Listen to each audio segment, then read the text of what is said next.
큰 플랫폼들을 이제 생각을 해보시면 뭐 구글하고 페이스북 두 군데 마찬가지로 기본적으로 뭐 대부분 무료 서비스입니다. 뭐 구글의 경우 유료 서비스도 있긴 합니다만 뭐 대체로 무료라고 생각을 할 수 있고요.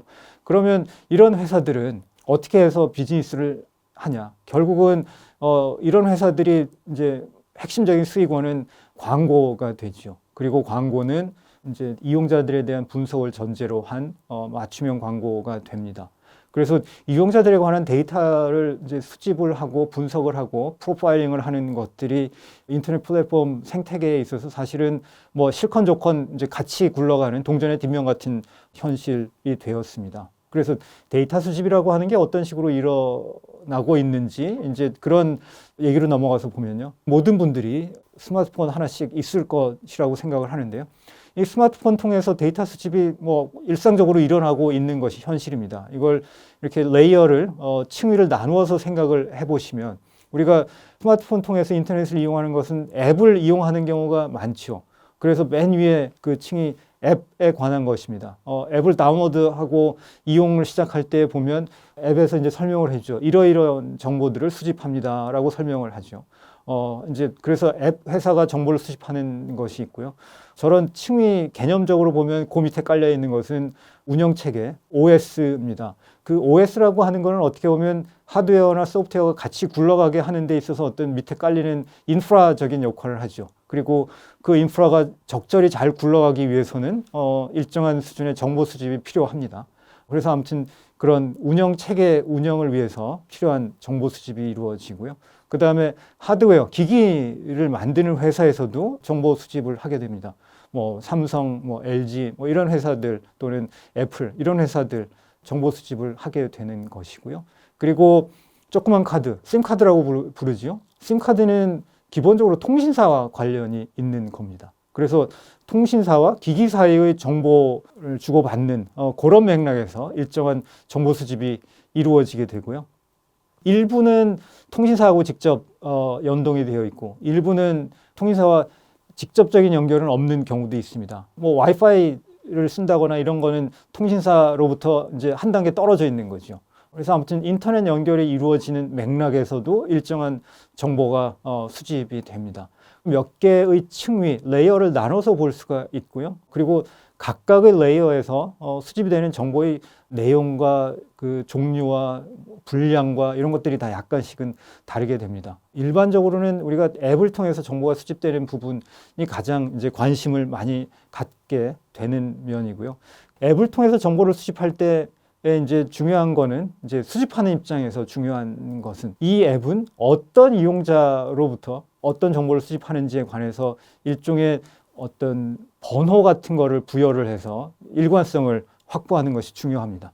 또 이제 자율주행차의 경우는 조금 다릅니다만 이제 자율주행차 시대가 앞으로 나타날 것 같고요. 뭐 얼마나 시간이 오래 걸릴지는 조금 더 두고 봐야 되겠습니다만 고도의 기능들은 계속 약간씩은 늘어나고 있고 개선이 되고 있는 이제 그런 상황입니다. 그래서 이제 자율차의 경우에는 차 안팎으로 상당히 이제 많은 데이터를 수집하는 장치들이 있습니다. 그걸 다 일종의 센서라고 부를 수가 있고요.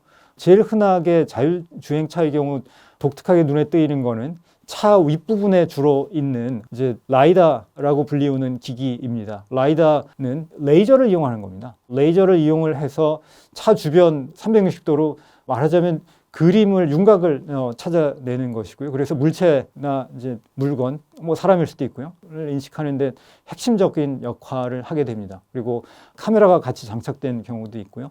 그 이외에 이제 레이더가 이제 차 이제 사방에 이제 몇 개가 있는 경우가 이제 일반적이고요. 라이다가 한 대가 있는 것도 있고 이제 차 지붕 위에 차 안에 한 대, 본넷 주변에 한 대가 있는 경우도 있습니다.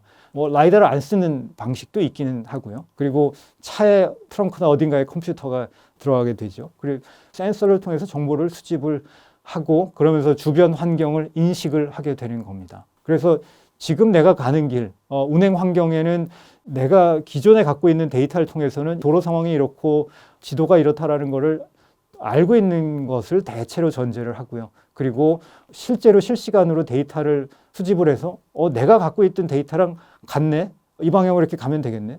여기 없던 데이터가 있네. 이거를 내가 빨리 파악을 해서 이게 사람이라면 멈춰야 되겠네. 뭐 이런 식의 판단을 하게 되는 거죠.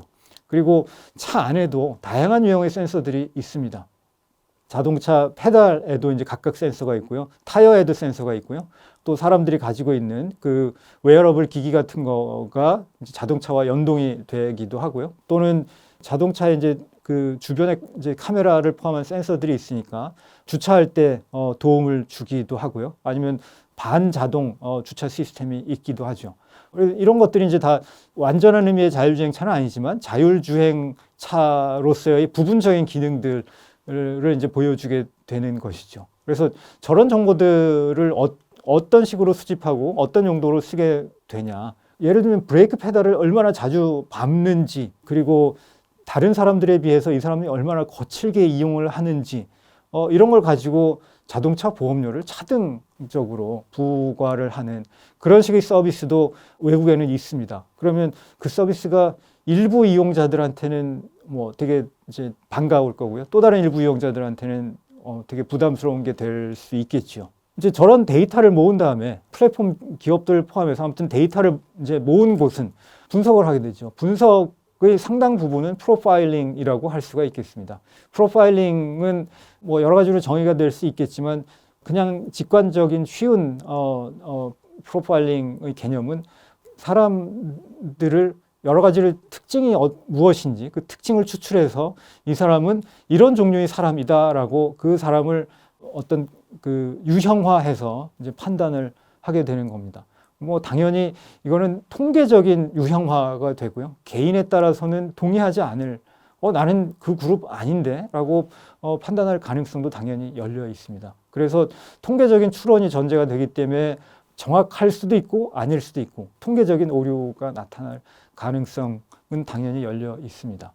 이제 이용자가 제공한 정보 플러스 이용자의 이용 내력이라든가 다른 정보들을 결합한 다음에 분석을 해서 이 이용자는 이런 식의 특징을 가진 사람이구나라고 판단을 하게 되는 그런 식의 인공지능 이제 그 도구를 모델을 만들어서 분석을 하게 되는 겁니다.